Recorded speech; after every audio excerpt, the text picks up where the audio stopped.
vas-tu? Coucou, très bien, et toi? Super. Bonjour à tout le monde. J'avais une question pour toi, Laurence. Comment on fait? Quelles sont les premières choses à faire quand on crée son entreprise et qu'on a une activité en local, en présentiel?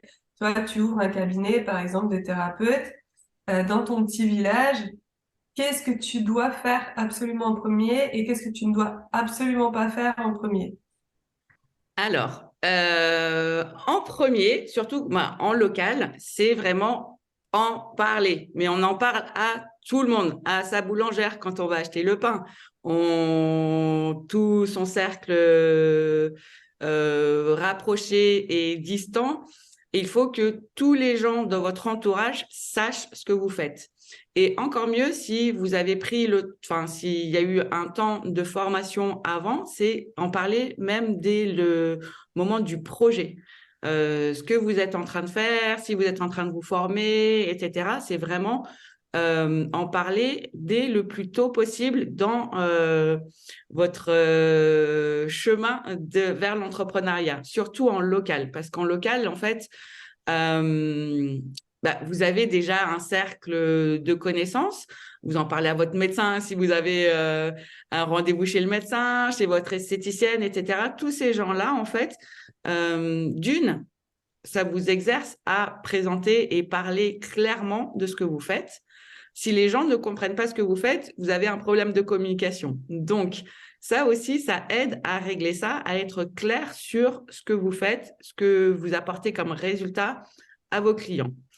Euh, Ensuite, ce sont les meilleurs parce qu'ils vous connaissent déjà voilà, personnellement, qui vous êtes en tant qu'individu et pas encore comme entrepreneur. Mais ils vous donneront quand même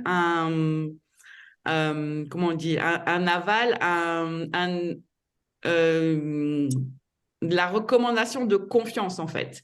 Et ça, c'est très important aussi dans euh, alors je peux pas dire la crédibilité, c'est pas le bon mot, mais pour vous donner en fait On une se sente légitime. Qu'on se voilà, sente légitime. non pas légitime, mais que vous êtes quelqu'un de confiance en fait, à qui on peut faire confiance parce que ce sera quelqu'un qui connaisse, qui a parlé de vous. Il y a un terme, il me vient pas là, excusez-moi. Mais voilà, c'est comme ce que font les influenceurs en fait. Vous voyez, ils ont une communauté qui leur fait confiance, ils parlent d'un produit ou de quelqu'un, d'un service. Eh ben, les gens leur feront confiance à ce service parce qu'ils en ont entendu parler par quelqu'un en qui ils ont confiance.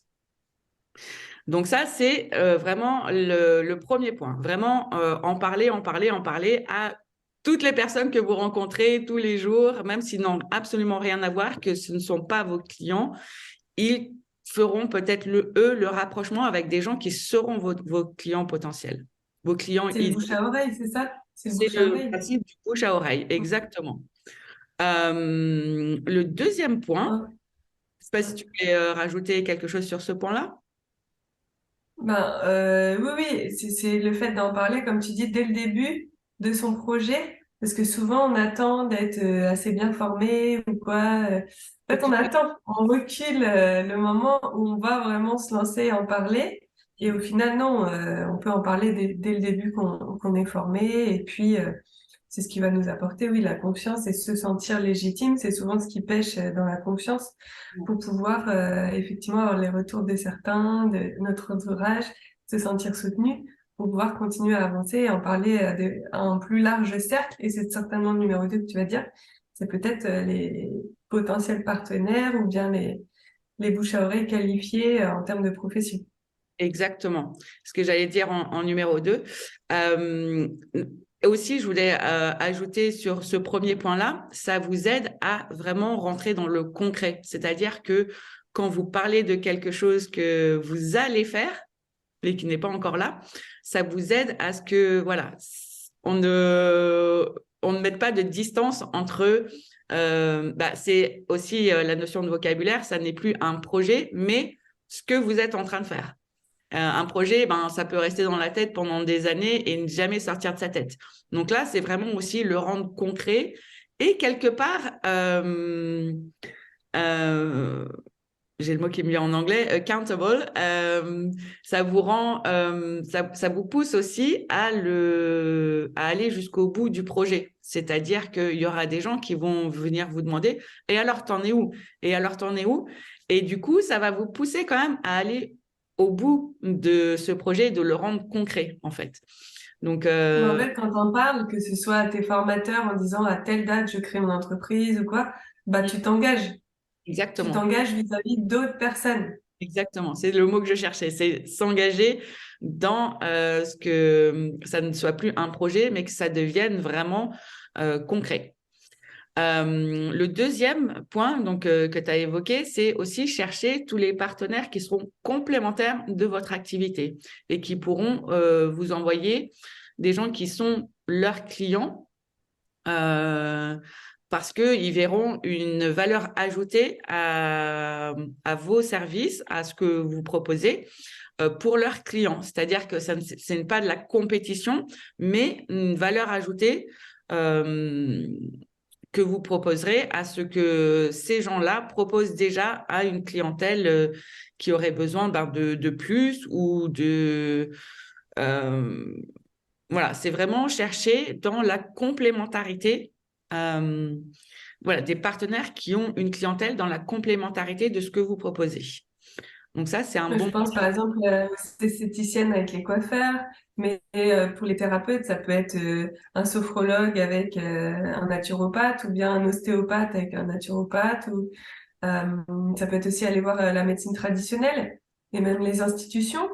On a beaucoup de stagiaires, nous on forme des thérapeutes dans le bien-être, réflexologie, énergétique chinoise, naturopathie. Ils vont voir les maisons de retraite, ils vont voir les maisons de santé et puis ils vont venir proposer leurs services.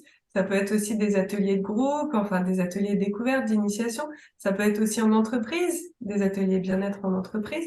Enfin, faut s'ouvrir un peu à tous les possibles et puis aller pousser les portes et effectivement, comme tu dis, continuer à présenter ce qu'on fait, à en parler. Peut-être aussi le fait de commencer par son entourage proche, on bégaye un peu, c'est pas très clair et tout ça, et comme ça, quand on va vers les partenaires peut-être plus qualifiés, on va pouvoir aborder notre compétence avec clarté, et puis ça donnera un sentiment plus de confiance en face aussi. Exactement. Donc ça sera le premier cercle, en fait, de clients que vous pourrez avoir. Ensuite, moi, je dirais de ne pas Ah, négliger non plus les outils. Internet, mais j'ai envie de dire justement, du coup, ce qu'il faut pas faire, c'est se dire que sans site Internet, on peut pas commencer son activité. Ah oui, ah oui, surtout en local. En local, limite, le site Internet, il vient en dernier dans les outils. Par exemple, en local, il vaut beaucoup mieux créer un flyer, donc un objet print qui soit bien fait. Alors, par contre, voilà, il faut que ce soit un flyer qui soit bien fait, qui vous présente bien, qui présente clairement ce que vous proposez, ce que vous faites et vos coordonnées. Bien sûr, j'ai quand même vu des flyers où il n'y avait pas de coordonnées. Donc, même si ça semble évident, je tiens à le préciser. Cet outil-là, par exemple, en local, sera bien plus efficace qu'un site Internet en premier, dans les premiers outils à mettre en place. Après, avoir un site Internet avec toutes les options, etc., quand on est en local, non, ça n'est pas nécessaire. Mais d'avoir quand même un nom de domaine, enfin voilà, avoir une présence en ligne vous permet justement d'être sur un outil qui est gratuit et qui est vraiment très efficace pour le local, qui est Google My Business. Donc, je crois qu'il vient juste de changer de nom, mais je crois qu'ils sont encore en phase. Bref, si vous C'est tapez Google Google My... Ads. Pardon? C'est Google Ads, et maintenant c'est ADS. ADS. Google Ads. Non, ça c'est différent. Google Ads, c'est payant. Google My Business reste gratuit, mais il vient D'accord. de changer de nom en fait. Moi, le nom m'échappe, mais en tapant Google My Business, on retrouvera de toute façon encore pendant un certain temps. Et là, c'est vraiment un référencement en local Ou, vous savez, quand on fait la recherche, eh ben, c'est où on a une carte avec les points des différents personnes qui offrent le service qui a été dans la recherche. Et ça, c'est gratuit. Et en local, ça marche très bien. Ça permet d'être référencé et d'être visible sans justement avoir d'apport financier. Donc, voilà, je dirais, pour moi, ce sont les 3 conseils pour Ouais. vraiment, quand on se lance, pour être visible et avoir ses premiers clients en local. Donc, le Mm. bouche à oreille, les partenariats avec des gens qui ont des clientèles qui sont complémentaires à la vôtre, enfin, qui offrent des services à leur clientèle qui sont complémentaires à la vôtre, et l'enregistrement en local sur Google My Business. Et ne pas forcément faire un site internet tout de suite, ça sert à rien. Les cartes de visite, c'est plutôt les flyers à prioriser parce que les cartes de visite, ça montre pas grand-chose de votre personnalité, de votre offre, de ce que vous avez réellement à offrir et ça traîne et puis ça n'a pas vraiment de valeur. Quand vous offrez une carte de visite à un partenaire, il va beaucoup moins la regarder, il va même la perdre qu'un flyer. Il va le garder, il va le regarder, enfin, il va pas le jeter, il va pas le jeter de la même manière. C'est bien aussi d'avoir un petit cadeau sur le flyer, d'avoir un plus, une valeur ajoutée qui fait que c'est vraiment quelque chose de précieux qu'on a envie de garder.